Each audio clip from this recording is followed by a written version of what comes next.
pour les États-Unis. Donc là, nous sommes tous égaux. Nous sommes tous des étrangers.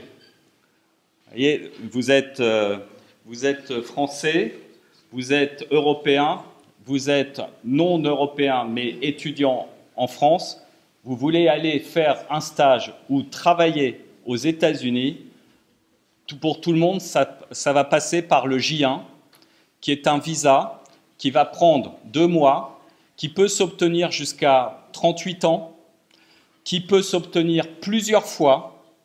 Ça, c'est la bonne nouvelle. Il vous faut une offre.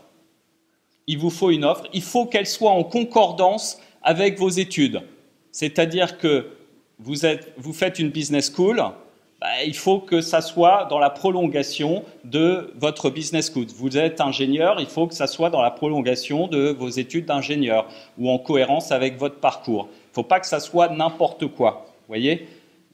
Et puis, une fois que vous avez l'offre, vous allez avoir 2 mois à peu près de délai administratif et dedans, vous avez ce qu'on appelle le sponsorship, c'est-à-dire qu'il faut qu'il y ait un organisme reconnu par le gouvernement américain qui se porte garant de vous et il va vous faire payer autour de 1 200 $, généralement, cet organisme, pour vous sponsoriser.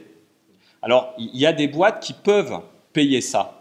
Et par exemple, pour les volontariats internationaux en entreprise, les sociétés françaises payent toujours le sponsorship. Évidemment, c'est elles qui envoient l'étudiant aux États-Unis, elles payent.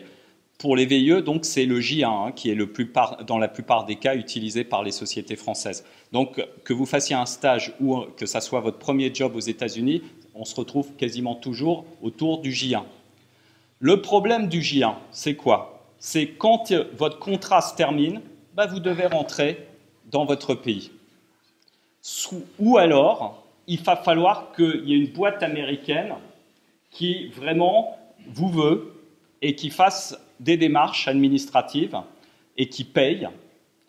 Donc, tout ça étant susceptible d'évoluer, la réglementation et tout ce que je vous dis aujourd'hui est peut-être non valable dans les mois qui viennent, mais aujourd'hui, elle va devoir payer autour de 6 000, 7 000 $, j'ai plus exactement les chiffres en tête, auprès de l'administration pour pouvoir vous garder.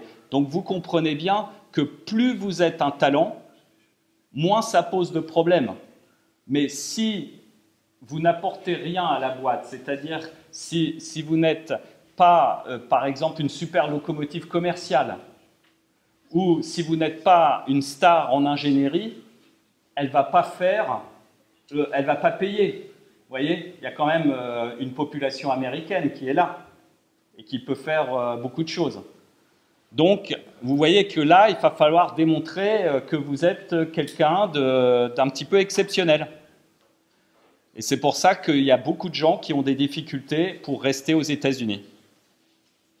Donc, voilà, c'est un pays, par contre, qui est ouvert à tout le monde. Il n'y a pas, que vous soyez marocain, tunisien, camerounais, français, allemand, il n'y a pas de problème. On est tous logés à la même enseigne. Donc ça, c'est positif. Ça veut dire que tout le monde a sa chance, de la même façon.